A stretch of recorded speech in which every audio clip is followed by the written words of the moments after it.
Okay, well, we're going to get started and there may be a few more people join in.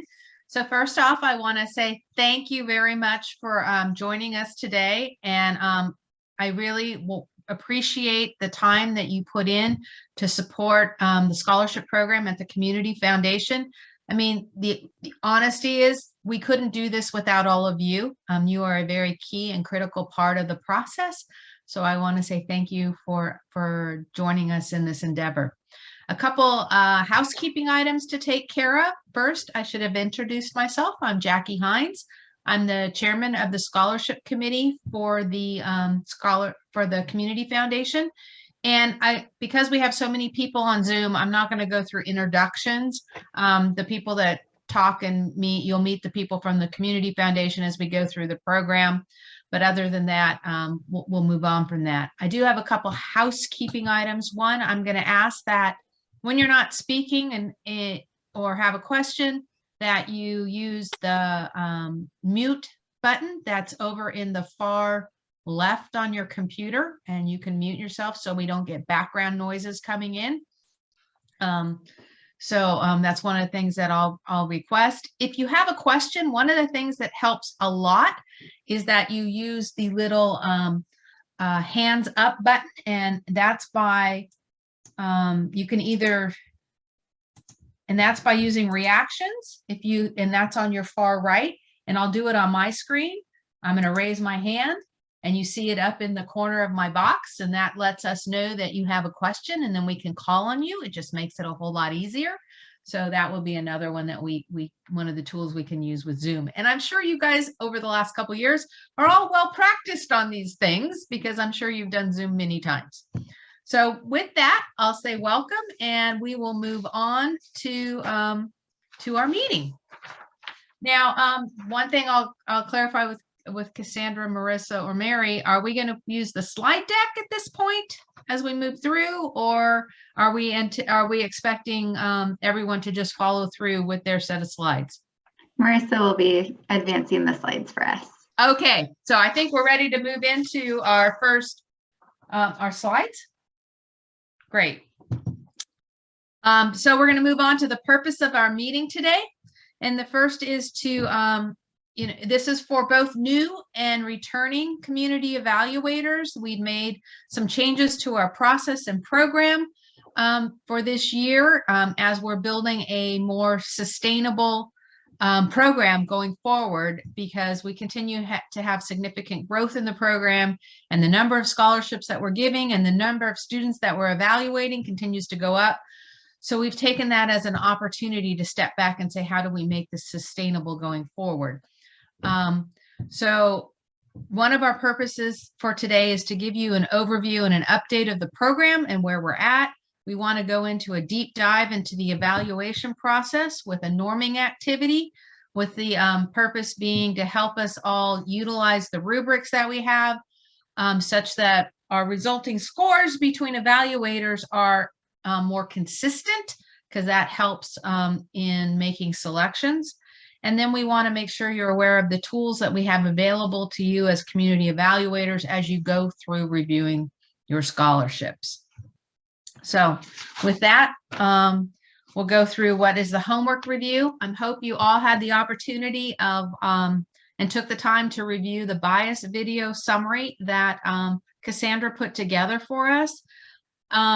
It's really to help us remain aware of implicit biases we may have. And it's really more about awareness and helping us kind of think through those as we do our evaluations. So that's an important thing to think about.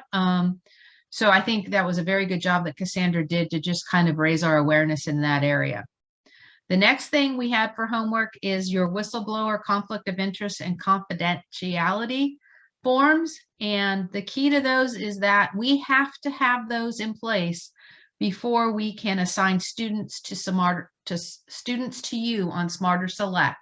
And then again, what goes with all that, with being confidentiality forms, is to remember that what you learn through Smarter Select about students is to stay with you.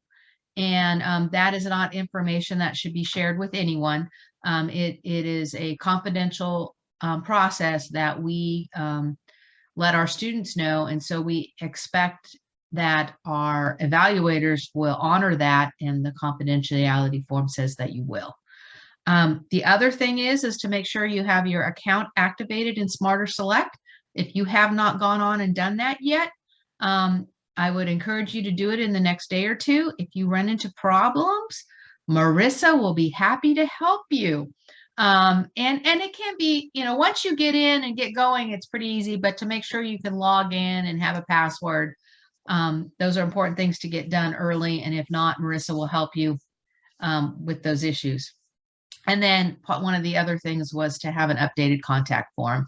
And I'm sure that if the foundation doesn't have that information from you, they're going to reach out and make sure they have your most current contact information. So any questions on our homework review? And I'm going to look for a little hand to come up, even though mine is still up, which I can get rid of. Let's lower my hand. Okay, I'll move on. The next piece is the role of the Community Foundation. I mean, we are very fortunate in the county of San Luis Obispo to have the Community Foundation. They are a organization that is able to take money from donors who can then get it to appropriate organizations, and in our case, students with scholarships to improve our community overall. They are a grant-making and education foundation that supports San Luis Obispo County, and they do a wonderful job doing that, and they have a very good impact on our community. And I know most of you have different ways that you've been involved with the Community Foundation. So listed here are some of the things that they do. They work with bringing groups together for collaborations and creating innovative programs.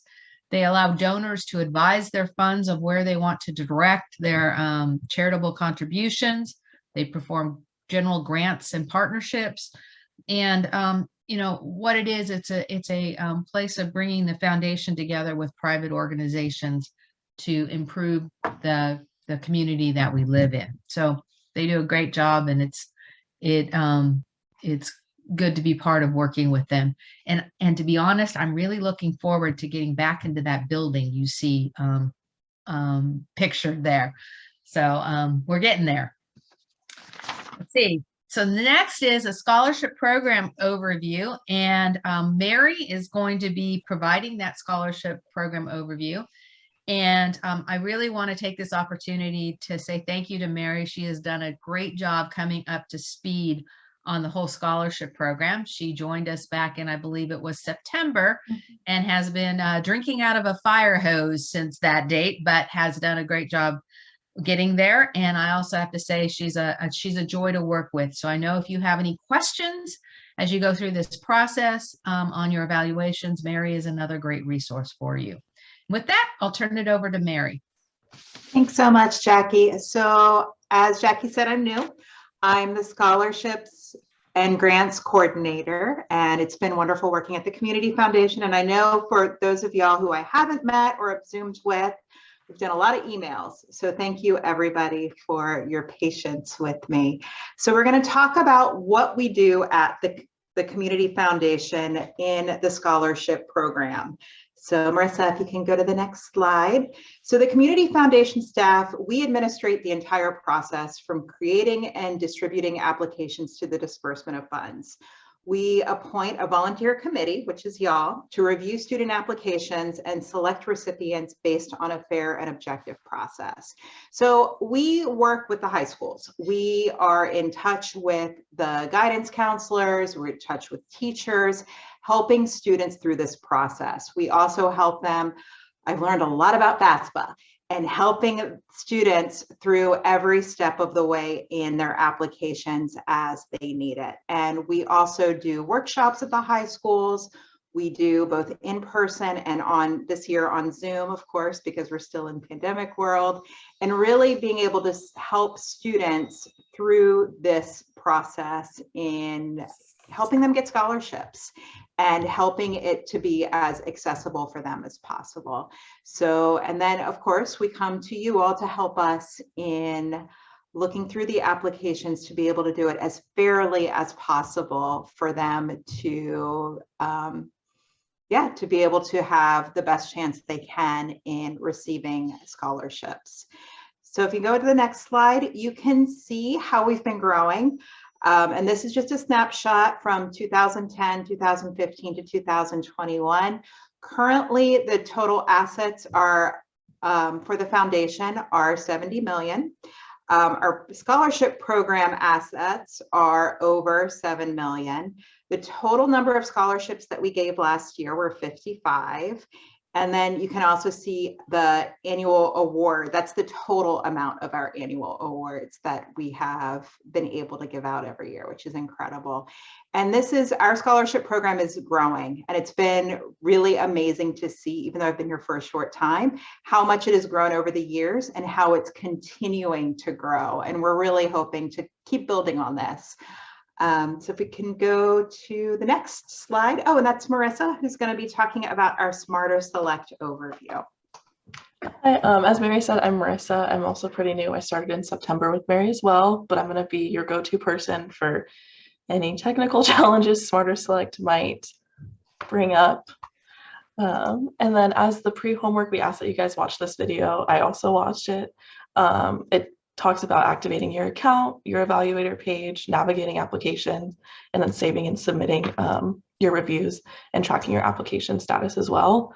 I personally found the save or submit section the most helpful to me, just because it definitely explains the difference, and it will definitely allow you to kind of split up the review process over time. But again, feel free to reach out to me for any questions. So I'm going to jump in there because that save and submit are very important.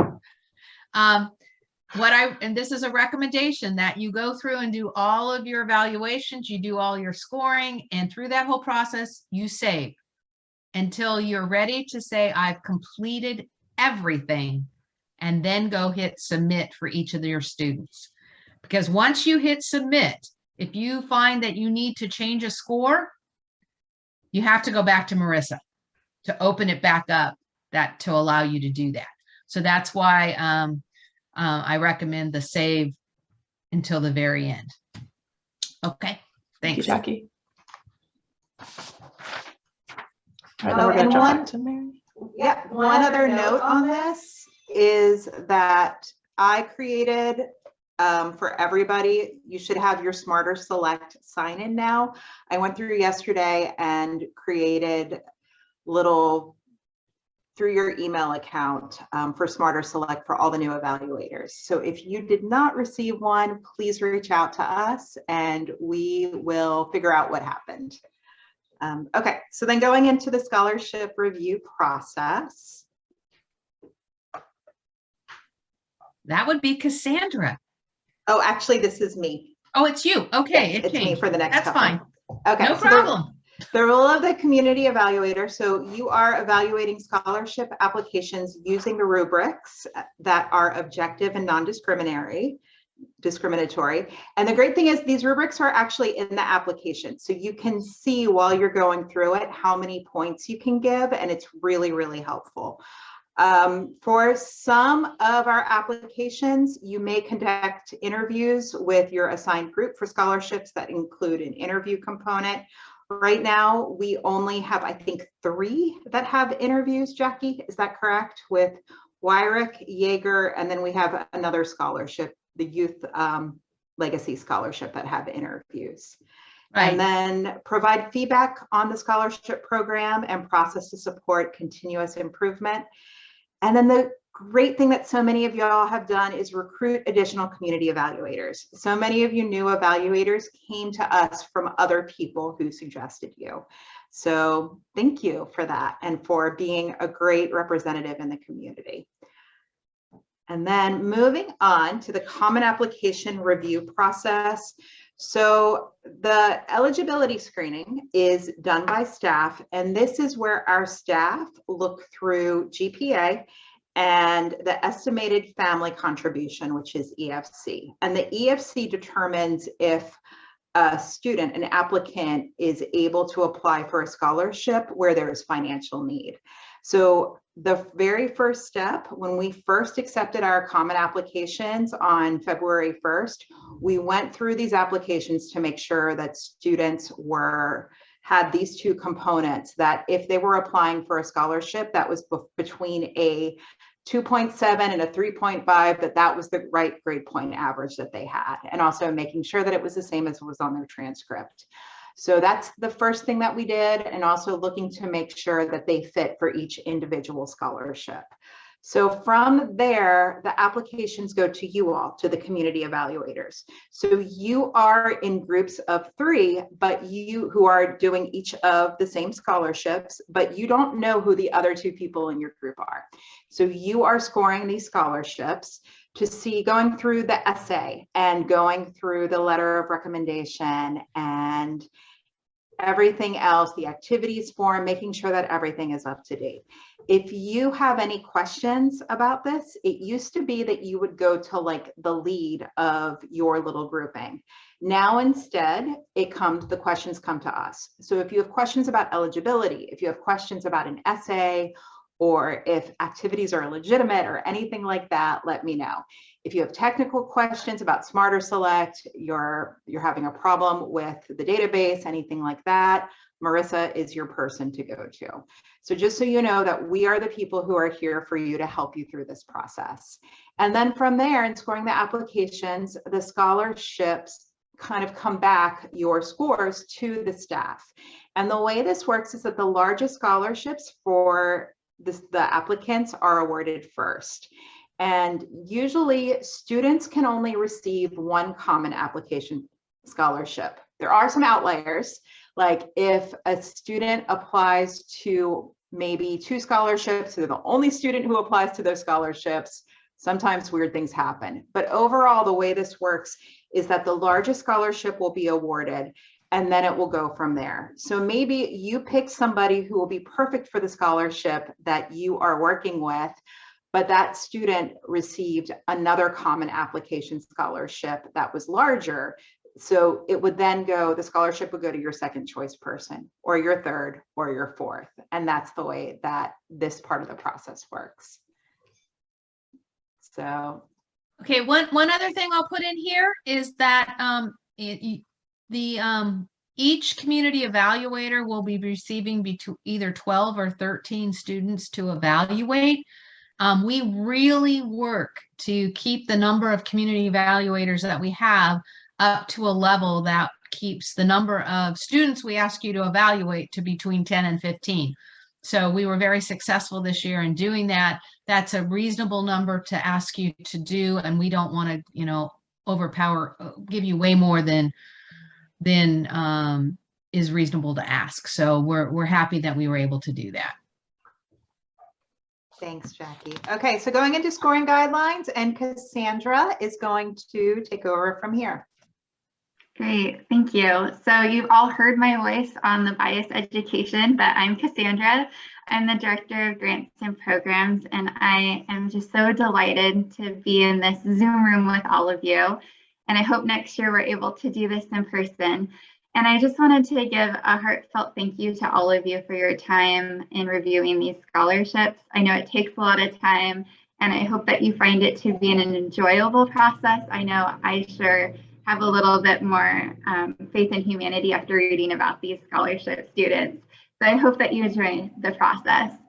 One of the things that we really invested a lot of time in this year was revising our training to really enhance it. So I'm hoping that for people who participated in the selection process for many years, that you'll find this to be really helpful. And I hope that for new evaluators, this helps to scale up, because it can be a little nerve-wracking the first time you review scholarships. So I hope that this provides some great tools for you. So what we're going to be doing is going through all of the different scoring guidelines, and I'll be giving some tips on what to look for in each category. And then after that, Jackie and I are going to have some fun with all of you. As pre-work, you were given an application to review in advance, and Jackie and I are going to go through and demo how we reviewed the application. And as a sneak peek, we both found different things in the application, but our scores were quite similar because we were utilizing the scoring rubric. So I hope that you have fun with that. So one of the enhancements this year is the GPA and academic recognition. So this year, staff have scored the GPA for you, which should help with streamlining the process. So evaluating the GPA is fairly straightforward. I'll show the scoring rubric in the next slide, but essentially if a student has X GPA, there's a score associated with that. So we went ahead and did that on your behalf. There is some flexibility here. So there's 3 extra points that can be allocated to a student based off of rigor of coursework and college courses that the student might have taken. And just so you know how staff evaluate this, the UC system produces a report each year by high school that says what classes are available at each high school. Because, you know, one of the things that happens is if you're in a more dense school district, there's more class availability than at a rural school. And we don't want to ding students just because there weren't AP classes offered at a smaller school such as Shandon. So we take that into consideration when doing the evaluation. We also have 2 staff members that reviewed the GPA, and then we normalize those scores to make sure that all students are being graded fairly. And on the next slide, you can see what the scoring rubric looks like. Again, it's very formulaic. If a student has a 3.3, they get a 10-point score, and then there's the 3-point that can be added based off of rigor of classes. So, Okay. Cassandra, yeah. before we move on there, I'm going to give a reason why we did this, because I think it's important, because I know those of you who have done this for years have always done this evaluation. What you will find with the students that you're evaluating is that you're going to be evaluating students from a multitude of schools. In the past, you were always assigned students based on a single high school or group of high schools so that you could be very knowledgeable of the classes that they had available. It would have been a lot more difficult asking you to know what every school in the county offered for rigor of courses, which is why this academic portion was moved to the community foundation for them to score it. What that does for us is, again, it allows you to, you're going to be evaluating students from throughout the county, and it allows us, as we grow the program, to make it easier to just continue to add evaluators and not base it on a per school type grouping. So that's why we did that. You still have access to the transcripts. You can still take a look at them to understand, you know, what kind of coursework the student has taken, but the Community Foundation will do the scoring for you. That's Okay, great. thanks. Thank Cassandra. you, Jackie. That's really helpful context. Thank you. So we'll go ahead and move to the activities portion. And the activities portion of the review is probably one of the most difficult areas to review. And I highly suggest using the scoring guidelines. For me, I printed it out right in front of me to use as a reference. It's also included in your review, but I, for some reason, like to have it printed out in front of me. And so with the activities, there's a couple of things that we wanted to highlight that help differentiate students.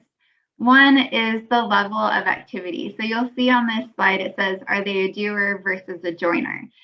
For me, when I was in high school, there were some clubs that I showed up for the free pizza, and then other clubs that I showed up where I was really involved and engaged in the work. And when you're reviewing the activities, it's something to take a look at, is what is the level of engagement, how many hours per week, those types of things.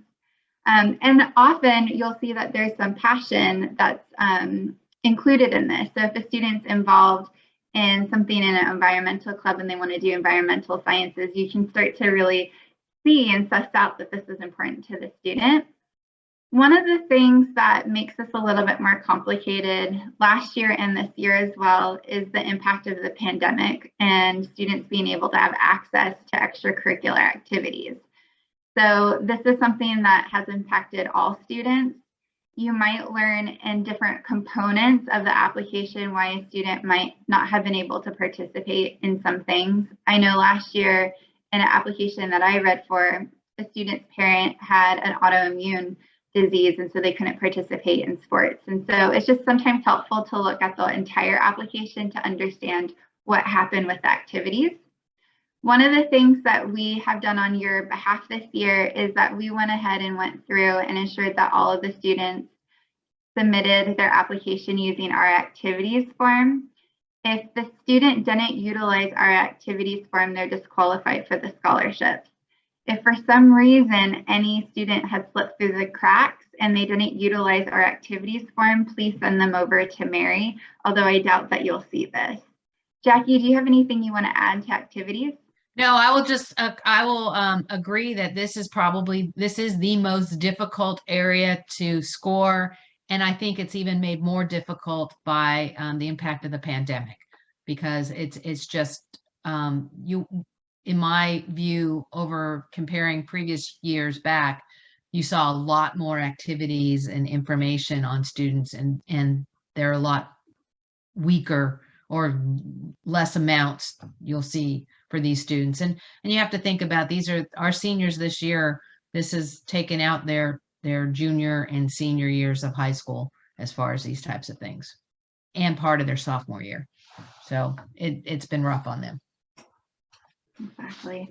Okay, thank you. So let's go ahead and talk about the personal essay. So you have in your scoring guidelines some really clear definitions of what students that have a great essay look like, medium and low personal essays. But there's some things that we think make an essay great. For me, when I'm reading an essay, I feel like I almost get to know the student. I learn about their passions, their dreams and ambition, and they really come to life with talking about what it is that they're wanting to do. And I feel like I learn about them in that way. Some of the things that will often hinder a student being successful is if they went over the word limit. I know I read a great essay last year that was like 5 pages long, so they definitely got dinged for that because we have a limit on how long these essays can be. But alongside that, some students might be English as a second language or might have a little bit of a lack of support. Maybe their parents didn't go to college. So those things we want to take in consideration when evaluating the personal essay. But again, we want to make sure that when you're reviewing the essay, go back to the scoring guidelines, because there's some clear definitions in there as to what we're looking for in a high ranking student versus a lower one. And Jackie, do you have anything that you want to add to this part? I'm just gonna, I love the words that are here about what makes a great essay. And Cassandra and I've had this discussion. When you read that great essay that really shows ambition and dreams and purpose, I mean, you know, those are those 20-point, 19-point essays. Those are the easy ones to score. It's the ones that fall in the fair to good and differentiating that are more difficult. And there I just ask that you that you have to be consistent in how you give those scores. And those are the more difficult essays to evaluate. Mm-hmm. And I think one of the things that if there's a takeaway, it's really hard to review all of these applications in one sitting. So we really recommend that you pace yourself. If you're reading them all in one sitting, you might miss something in the personal essay that's really compelling or elsewhere in the application. So just make sure to really space out your time appropriately. You do have a month to review them, and it's going to be near impossible to review them the night of. The next slide we're going to, oh, sorry. And so as you speak to that, one of the things that for our new evaluators recommend is that in that package you got sent out was a student evaluation sheet, and which is a way for you to take notes as you go through your evaluation. And so I use this a lot because then it allows me to kind of go back and do some comparisons between students, know which ones I want to go back and look at to say, hey, I gave this one a 12 and I gave that one a 12. Are they really similar? And it lets you kind of better hone your scoring. Again, because you saved those scores and you didn't submit when you finished. But these sheets of paper, which is there, are a good and useful tool to use. So I'll bring that up. Okay. Great. Okay, let's go ahead and talk about the extraordinary family obligations and student challenges. So one of the observations that I've had is that in the application, we do have a section in the application where students can write about their extraordinary family obligations. Most students leave this area blank. One of the things is that most students, when they have an extraordinary obligation, they might not be aware that that is extraordinary. So you might actually learn about the student challenges elsewhere in the application. And so one of the things that we talked about in the bias education is like reviewing the entire application and then doing the values assignment. So just because somebody or a student didn't write about their extraordinary family obligations, you might grab it from the letter of recommendation, you might grab it elsewhere. So there's only 3 points that can be assigned for students that have extraordinary family obligations. And again, you might grab it somewhere else in the application. It's more rare that these come up, but it is something to look for. Jackie, do you have anything you want to add? No, I think you covered that well. Okay, great. So then we'll go ahead and talk about the letter of recommendation. So letters of recommendation.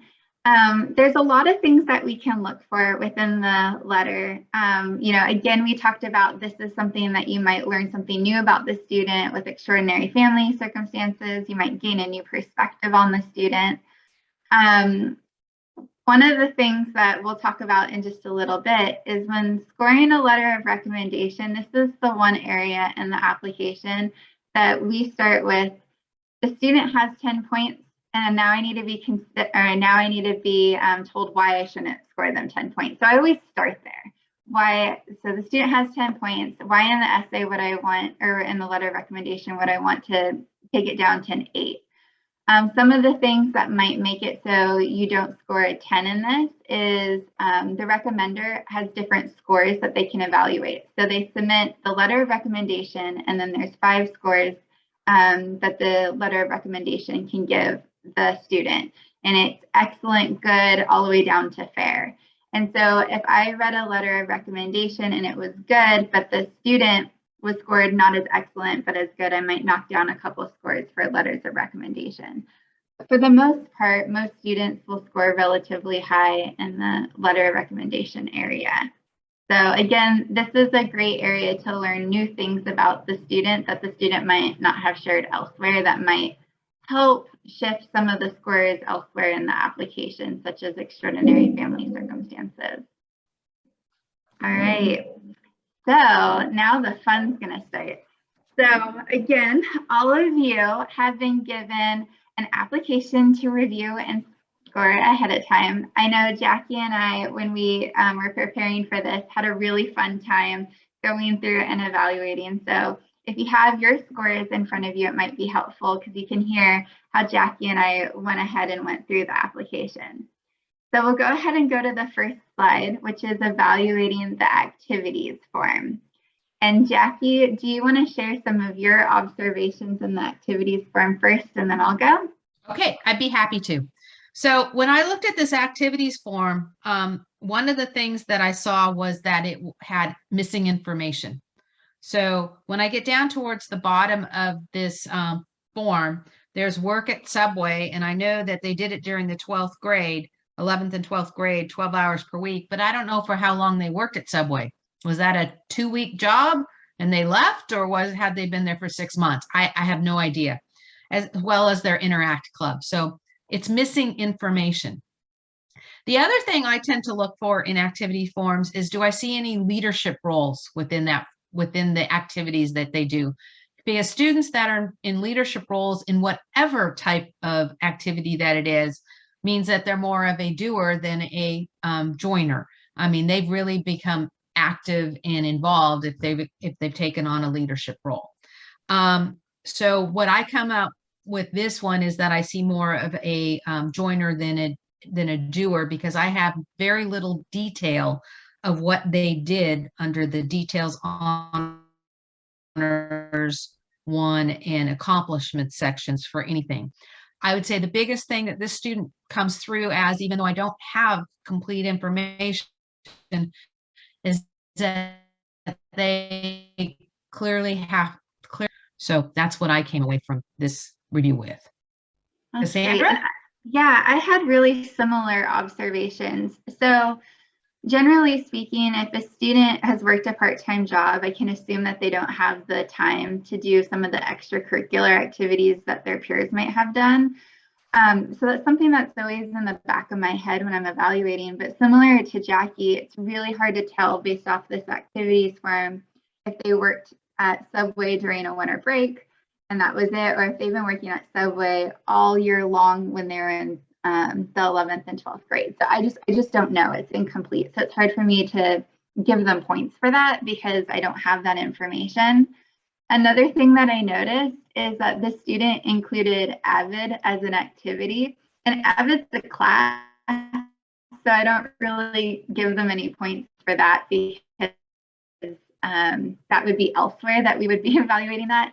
But I did notice that.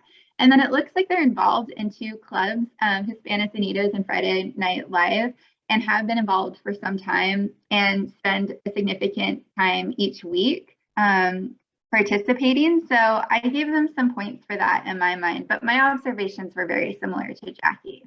So Jackie, we go to the next slide. How did you score this student?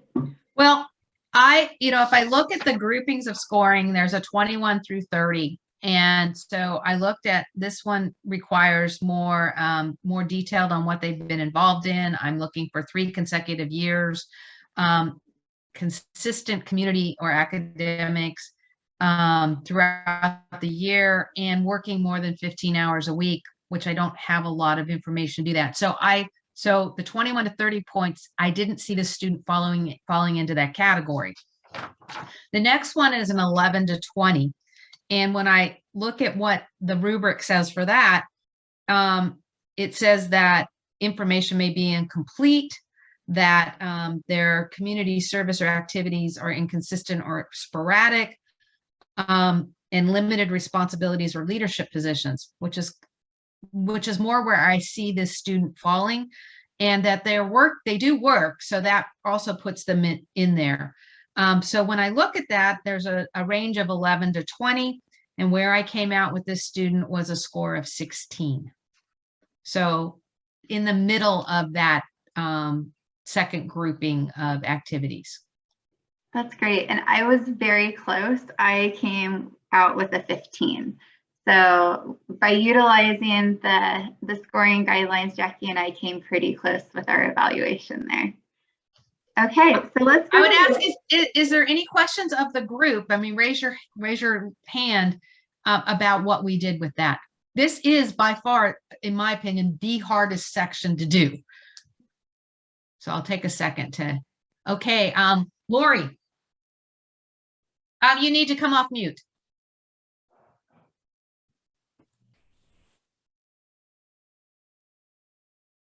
It'll be in the, Okay, there. So, there you go, Lori. thank you. So I think you're answering my question, but I'm not sure. Because when I read, they had hardly anything listed on their activity sheet. But when I got down to the letter of recommendation, there was all of the stuff that the student had done. So are you saying, so I scored them pretty low on activities, but then once I read that letter of recommendation, should I go back up and change it because they did it? Or should the student be responsible for listing the activities that they do? We approach it from a holistic view. So although you may go through and score when you go through, when you get more information, it is absolutely acceptable, and we encourage to go back and reevaluate how you scored some things. All right, that was such a good question too. I really appreciate that.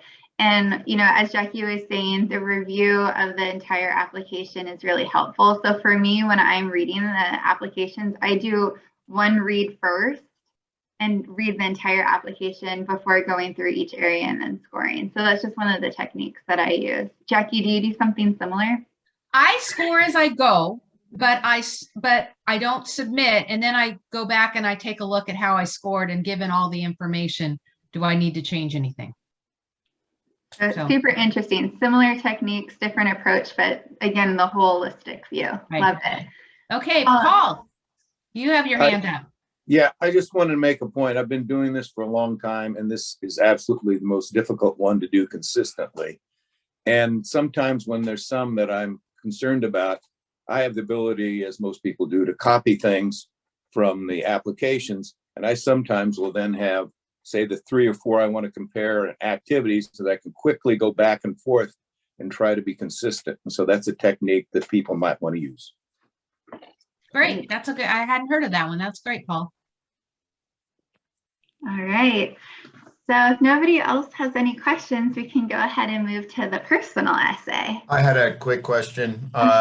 A couple of the things relate to academic achievement, a Renaissance card holder and career preparedness certification, which are kind of automatically awarded to students based upon, GPA. Is that something we should consider, or is it not worth considering? What's your opinion on that?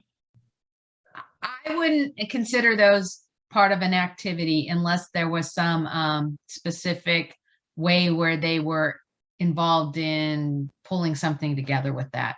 You're right. It's like in many ways, it's like the California Scholarship Federation that you get. But there can be students that get actively involved in that program, but most don't. It's awarded based on your GPA and giving, at least back when I was in high school, which was a long time ago, and giving a few dollars to be a member. Okay. I completely agree. Okay, so that takes us to the personal essay. Oh, sorry. Yeah, I'm sorry. I'm hitting the thumbs up thing, but I don't know if it stays on this. Oh, you have to hit the hands up, the little thing that says raise hand. Well, that would explain it, wouldn't it? But anyway, was part of the team that was evaluating the WYRIC applications, which were submitted earlier. So I have a little bit of present experience, but having done this for a few years, I really found this different in the activities piece because of the pandemic. And as I started to read, I thought, well, this doesn't look, very strong here or there. And anyway, I found it useful to really make sure that I do kind of read all of the applications first, and then you've got a context to compare the activities on. And the second thing was a question, and I just want to make sure I understood correctly that we don't have to give a score for academic achievement. That's correct. Okay, that's all. And you won't have a spot to do it either. Oh, okay. Well, that would help me. That'd make it easier to remember. Yeah, I'm really good with things that tell me what to do, as you know. Okay, Sandy? Yes, I have a question. In the group of students that we are evaluating, my question is, are they all kind of in the pool for the same scholarship? In other words, should we sort of be comparing them to each other, or do we just go with each individual evaluation? Do you want me to answer that, Cassandra? Why don't you take a stab and Okay, I'll take a stab and say. So what we have done is you will, as a group of evaluators, you will be given students that fall into one of two categories. You will even be given the students we call the high GPA group. So those are above a 3.8 and above, because there's a group of scholars that are more our larger award scholarships tend to go to those students because academic achievement has a big point sway on it. So you may get that group of students, or you might get what we call our B students, because we do have two scholarships that also large scholarships go to students with a not more than a 3.7 GPA. So you'll get one of the two. Other than that, you will not know which scholarships they've applied for, because there are different varying criteria that you use. Some of it depends on the major, some of it depends on what school they're going to. There's that. But you will see a difference, and we have separated those because, I mean, they're different types of students, and I think it's easier to be comparing students that are a B student versus your A students as you go through the evaluation. Okay, thank you. I had previously evaluated specifically for the WYRIC scholarship, and so we did compare students to each other. Right. And so this is just a little different, so I just wanted to verify. Thank you. Yes. Right. Okay, I thought that was perfect. Any other questions before we move on? Okay, let's talk about the personal essay. So up on your screen is a sampling of the essay, which you've all evaluated. So Jackie, do you want me to go first with my evaluation, or do you want to go first? Absolutely. Okay. Okay, so some observations I had about this essay is elsewhere in the application, I observed that the student is first in their family to attend college. So that might impact some of what I'm reading in the essay. I did note that it was really difficult to get to know the student based off their essay. For me, this wasn't an A+ essay. It was kind of more in between. I did get to learn that from the essay that they seem like a naturally curious person. They talked about an interest led to another interest, and that's why they're planning on majoring in what they're majoring in. They stayed within the word limit, but there wasn't something that really pulled me into this essay. Jackie, what was your experience? With mine, I mean, I learned they like science, but there was lack of depth of anything beyond that. It just kept kind of like, and this happened, and this happened, and this happened. I didn't get any insights as into why or how they would utilize their interest and curiosity. So to me, it was missing insights. And there was, in some ways, some of the sentences were more run on than I'd like to see. So if you go back to our rubric, I would say, you know, it's not a strong essay. It could be a good essay, but it also could be considered fair. So in my mind, it was okay. Is this, where do I find it landing? And because I came up with really lacking insight and perspective about the students, which is what I think Cassandra was saying also, I went to the fair category and I scored it a 12, which is at the top of that category. And I was a little harder than Jackie, and I gave them a 10. So same rationale. It was just difficult to get to understand what the student was interested in. The structure of the essay wasn't quite there. They stayed within the word limit, but they certainly could have gone a little bit longer. So that's how I landed there. Any questions about the personal essay before we move to the next component of the application? Okay. That doesn't quite surprise me because the activities form is the hardest one to evaluate. The personal essay is a little bit more straightforward. Okay. And I have to say, when I get those 19, 20-point essays, they are just such a pleasure to read. I mean, they make my day. So I hope that you get one or two of those. I hope so too. Okay, so the next part of the application was the extraordinary family obligations and student challenges.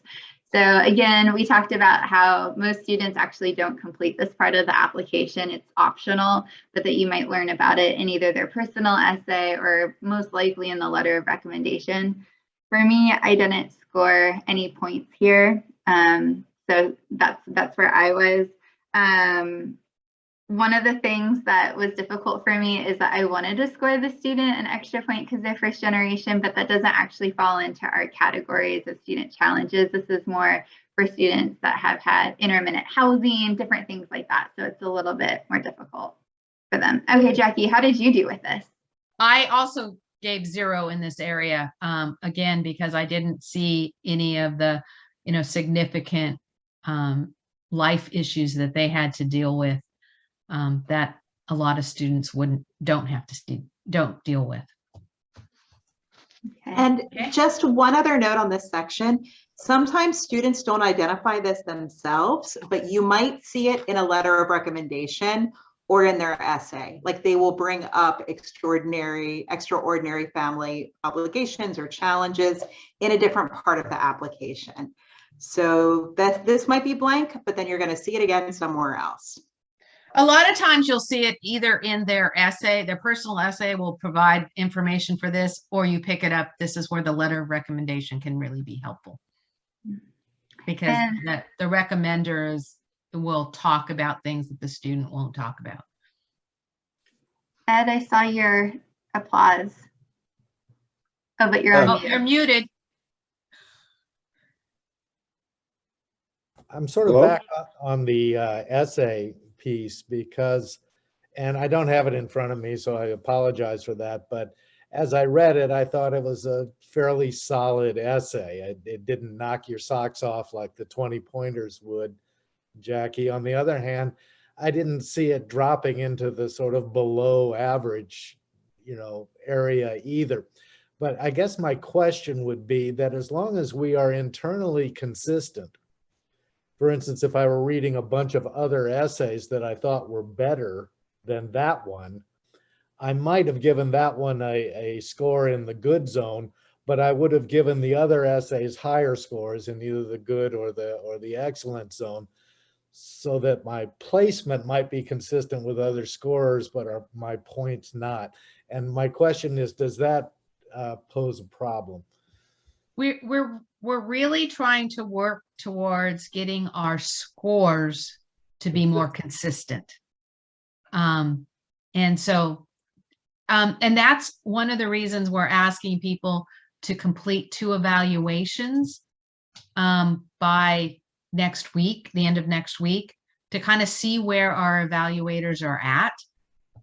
Because we all recognize, and I've done this for several years and we've done scores and bias and analysis on things. So we know that some people are easier scores and some are harder scores.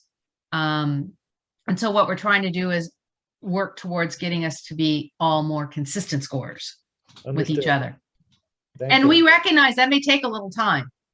Yeah. And we also, when Cassandra and I went through this process, recognized that for next year, we have some work to do on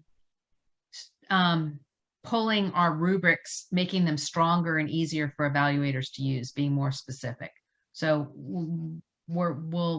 we know that that's an action as we work towards that goal. Thank you. Okay.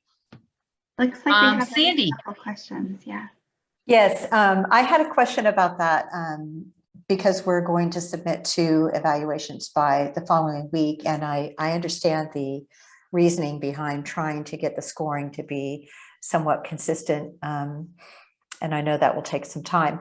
Are we going to get feedback as evaluators after we submit those 2? For instance, let's just say I score everybody really low compared to the other evaluators. Will I be getting some feedback to kind of let me know or give me some thoughts on, maybe how to be more consistent? Or is that just something the Community Foundation is going to be looking at internally?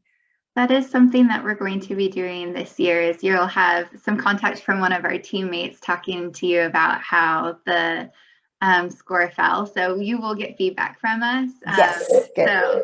So you can look forward to that. And it's, again, really helpful if everybody submits their scores on the same time. So that way we can compare to the other evaluators. So if you hear from us a little bit later, we're probably just waiting from one other person in your trio to submit their scores. So Okay, thank you. yeah, great question. Okay.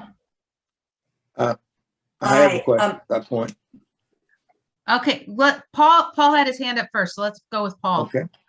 Just on the extraordinary family obligations example that recently of a first generation student where they did get points was because they were the oldest. They had 4 siblings. They often did the daycare for the sibling. And on top of that, since their parents did not speak English well, she had to be the one to interact with the medical people for a medical condition that 2 of her brothers had. And there, certainly you can give extra points, I think. Absolutely. Okay, Kay? Well, I'm going to go back to the essay as well, because reading that, I know the prompt was something, was there an interest or whatever the one is, something that formed you. And so they're writing to the prompt. I would not have put this essay in the fair because there are no, in my mind, specific grammatical errors. There's no misspelling. There's no really, I think, English language problems with it. I felt like I'm more in Ed's category. I probably would have scored it like a 16 or something. I feel like I learned a lot about the student, gives me an idea of what he's going to study. I've already looked at the activities, and he was in AVID for 4 years. So that would also make me consider something about the student. I would look at his major and give me an idea. So I really would not have, I wouldn't have even given him a 13 or 14. I would have probably 16 or 17. I don't know. I wouldn't have given him an 18 or 20, but I think other things in the application, and just having been a high school English teacher, I don't know, I didn't think it was that bad. That's me. So I might get some good feedback when I score my essays. Well, I will also tell you that what I did learn is that Cassandra and I are probably on the lower end of things. Okay, good to know. And I know I am, because I know when we've done the past few years where I tend to end up. So well, that's why we're looking at it from the groups, and we'll see how it goes there. Right. So thank you for your feedback, Kay.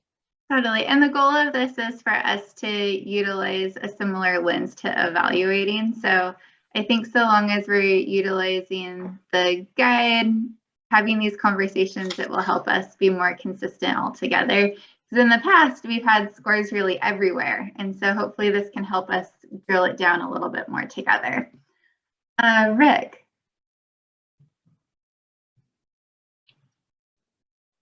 I was just going to say, I was curious to hear from Kay because I knew she was a high school English teacher, and I've taught English also. And I was thinking, Jackie and Cassandra, you haven't read bad high school writing. This kid understands mechanics, gets a message across. I was with Kay. I thought if that was turned into me as a classroom teacher, probably would have been about an A- B+ paper. So that would have been more like 17 points, because a lot of kids in high school do not write anywhere near that well. Well, That's it'll my be opinion. interesting as we go through this process. Okay, any other thoughts before we move to the letter of recommendation? I love Sure. all this feedback. Yeah. Jackie can make a comment. Sure. I think the diversity of opinions about the essay brings up a very important point that goes all the way back to the scoring sheet, which I've talked about each year. For the new evaluators, if you print out all 15 or 12 or however many students you have evaluation sheets and go through them all once and write down on your sheet what you think along with notes and so forth, and then go back and do them all a second time, you may find that your original opinion of an essay may be high or low or right on, but when you start looking at it relative to all of the others, it begins to make more sense that you want to adjust some of them. And I would agree there. I think had I, our scores may have changed some had we read more essays other than just this one. So we'll see. That's part of the process. Rick, do you have something else? No, okay, Linda. You're on mute. To actively listening. So I have a question regarding the first two that were to submit next week. So we're talking about how we generally will read them all, think about it, and then go back and start evaluations. So how is that going to work if we're just reading the first two? And are we going to submit, or are we just going to evaluate but not final submit? I think we want people to finish the evaluations. You don't necessarily need to submit. Correct me if I'm wrong, Mary, for us to grab your scores. Is that correct? Right. So Yeah, if you don't just need to submit. evaluate those first two, don't submit because you'll want to review all of them. So Linda, thank you so much for that astute observation. So we will be having a chance to go back and change our scores later. Okay, Yes. that was my first question. And then generally, if we read all the applications first, we won't be doing that. We'll just be reading the same first two. In your email that confirms that, okay, now you've been assigned the students after you've submitted your confidentiality whistleblower form, all those different forms, it will say in that email the two students to review first. Okay, thank you. Great. Okay. If I could, I wanted to reiterate Rick's point, and that is, I don't know, as I had sort of the same impression that Kay and others did, that this was not a bad essay, in my view, and definitely not below average. But I don't know whether something is a B+ or an A-, but I do know whether something is better than something else. And at the end of scoring, of reading all the essays and thinking about them and doing the kinds of things Rick suggested, is I get to the end and I just make doggone good and sure that I don't have a better essay getting a lower score. And, in that sense, that's what I call internal consistency. And I think if you do that, and that's what I do also when I have a group of them, is that then the scores start to move into the right direction that they need to go. So, okay. Kay? I just have one comment about what Linda said, and I too am like Jackie. I do not go through and read all of them first. I don't even do the initial read of the whole application. I also, I kind of glance at it, but I score it while I read it. And then when I'm done, if I want to go back, because for me, to spend all the time reading it and looking at it, I might as well put scores down and then go back and change them later. So I think we'll each find our own personal style. Right. If you want to read it first, if you want to score it while you read it, I think that the key is always save it. And then you can go back and, as everybody has said, compare, look who's got a higher score, look at your notes and change them all, and be sure that your number 1 is really your number 1 and your number 13 is really your lowest one. So I don't think there's a science to how you do it. Right. I agree. Okay, I'm going to keep us moving because we are afternoon and I'm not sure how long we were supposed to go. Okay, letter of recommendation. All right, letter of recommendation. So I went first last time. Jackie, do you want to go first on this one? I'd be happy to. So I thought it was a good letter of recommendation. And like Cassandra says, I start with 10 and say, what is a reason for me to take points away? In this case, I took points away, not by what was written here, but because the recommender scored the student as very good and not excellent. And my experience is that 90% of your recommenders will score their student as excellent. And so when I see a very good or a good, that to me is a reason to remove points, because that's a message they're telling us in comparison to all the students they deal with. This one isn't at the top. So in my case, I gave this student an 8 because I take 2 points off as we drop down. I thought there was some interesting information in here that was very useful. And it goes into paragraph 3 that kind of gives a picture of what this student's family is like. So this is one area where, although it didn't, in my case, rise to the top of extraordinary circumstances, it did give me some information about the families not being as supportive of her continuing her education. And for the very same reason, I also scored the student an 8. It's really rare that a letter of recommendation doesn't score the student as excellent. So I did knock the student down 2 points for that. There was some information that I did glean from the letter that I thought was helpful, and the family dynamics definitely came out. The teacher said that the student was well-rounded and hardworking, so there were some positive things in there.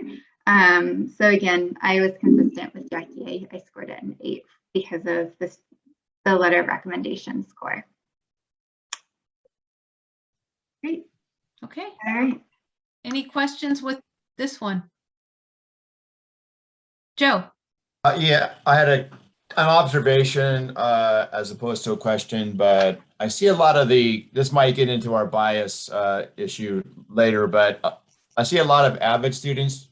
It seems like more than half the applications are avid students anyway, but that have the avid teacher write the letter of rec, and they start to seem to look and sound a lot the same after a while, as opposed to a content area teacher like a math or an English teacher.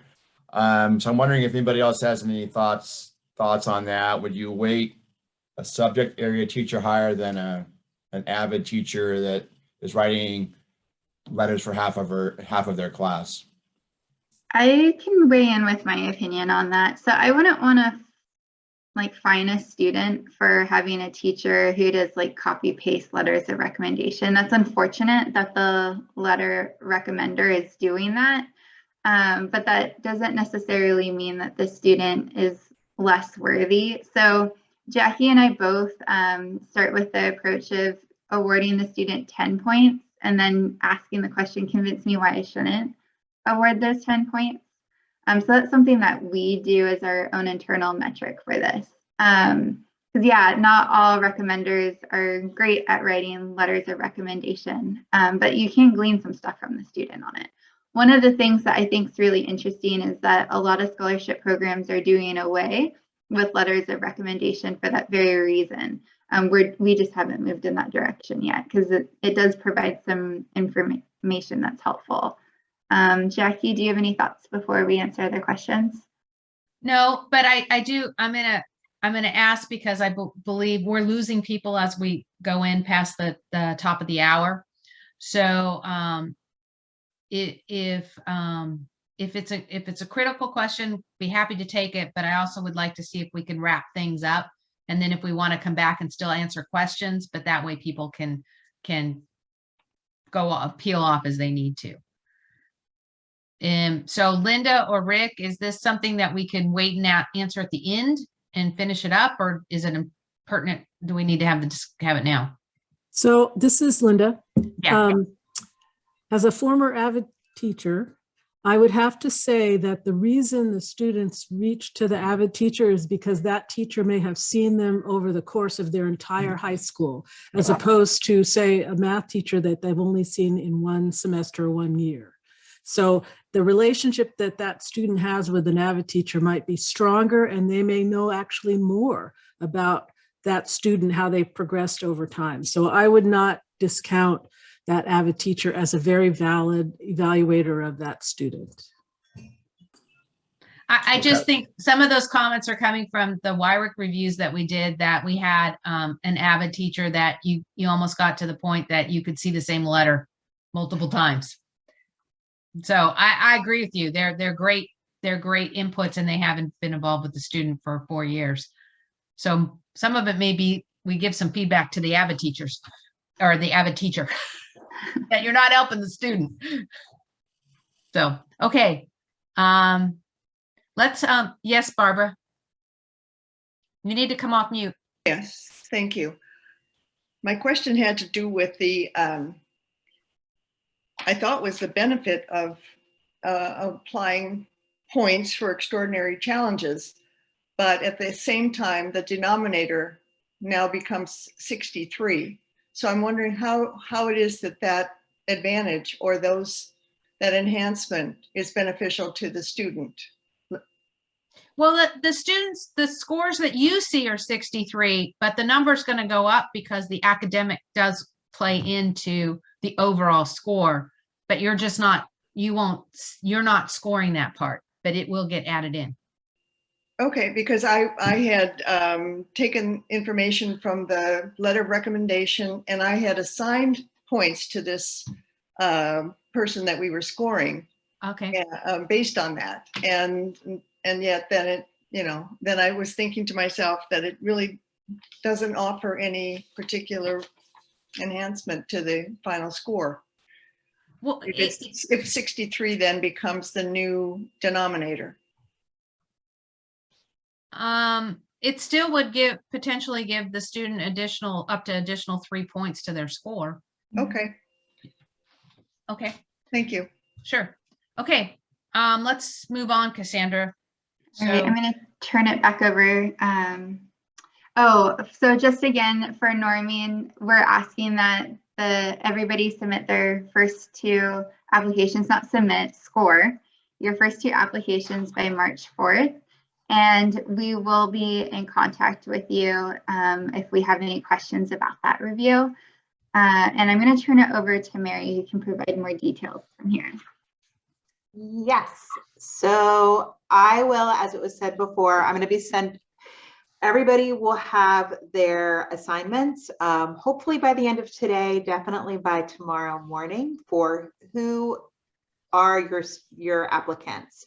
So tomorrow morning, when you look online, you will see your 12 or 13 applicants in your Smarter Select portal.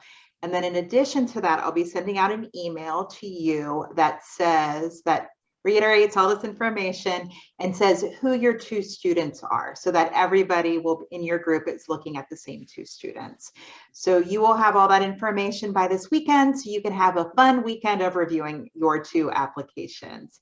And if any reason that you do not get that email or anything doesn't work out, you can send me an email or call me or Marissa, and we'll figure out what's going on. So especially if we have an old email for you, or if it's going to your spam, if y'all can let us know. And then going on to the next slide.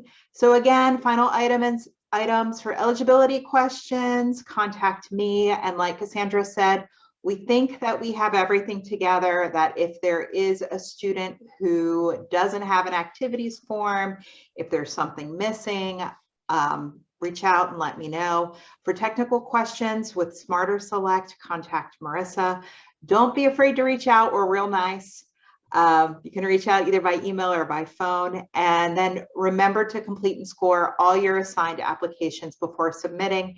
That's for when the final applications are due, which is March 25th. So everybody has about a month. So hopefully 4 weeks is enough to be able to get through all of this at a decent pace. And then, yeah, for your takeaway, complete your first 2 evaluations by next Friday. So you have a week. And then again, if you need any help, we are here to help you. So, and then our timeline. Of course, today we're here. It's our scholarship kickoff meeting. We're doing our assignments today. The first 2 evaluations are due next week. The all evaluation scores are due March 25th. And then June 14th, we will be having a scholarship reception, which we're really excited about. And it will be live in person somewhere outside. We're going to be inviting all of our applicants who have been awarded scholarships. We're going to be inviting donors. We're going to be inviting all the evaluators. So you get to see people, and of course our staff, you get to see the applicants live and in person, which is super exciting. And we're going to find a way to make sure that everybody's able to meet and spend time together and in a nice, nice, safe way outside. Yeah, so that's something that we can all look forward to. And if this is new, this is something that hasn't been done before, so we're really excited about it. Linda, do you have a question? No? Okay.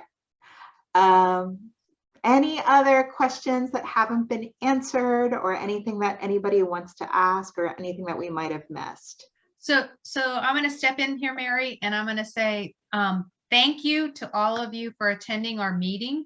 And if you have any specific questions, you can follow up, but I'm going to give people the freedom to leave the meeting. But if you have more questions, stick around, because Mary and Marissa and Cassandra and I will be here to answer questions. Or if you want to just listen in to see if you pick up some additional pointers, that's great too.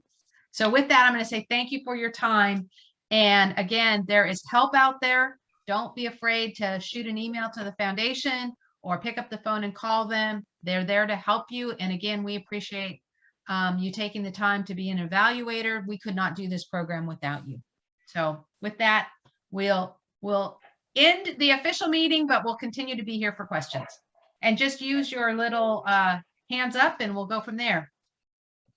Okay, Lori. Thank you. Yeah. Lori, you're on mute.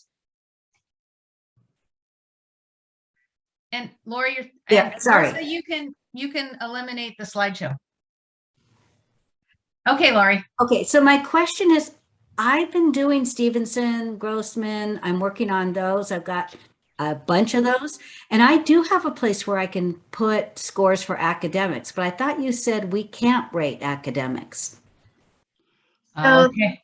I can help clarify for that one. So Lori, you're reading for a specific scholarship that's outside of the common application, which is what this whole orientation's on. So you have access to different pieces of information. Okay, so I will score on those. And then since I'm doing those in YRIC, will I get other ones too, or those are going to be mine? Because I got a lot. Those will be yours, but Mary will connect with you after this meeting to go through what has been assigned to you. Okay, great. Thank you. Absolutely. Okay, Ed, you're on mute. Hey, I was just wondering, is there any reason we even need to look at academics as part of that holistic thing, or can we just skip it? That's really up to you, whether you want to take a look at the transcript or not. You don't need to look at it. It's not a requirement for you to score your areas. Thank you. Any other questions? Rick, did you have a question earlier? I know you had your hand up earlier. Did you have something? Okay. He's on mute. I'm good. Thank you. I think I just forgot to take my hand down. I know it's you have to, and there you go. Okay. Well, with that, I'm going to say thank you to the rest of you. And I think Cassandra and Mary and Marissa and Stacy, if you want to stay on, we can do a quick wrap up, kind of a plus delta on how it went. But other than that, thank you all very much. Thank you.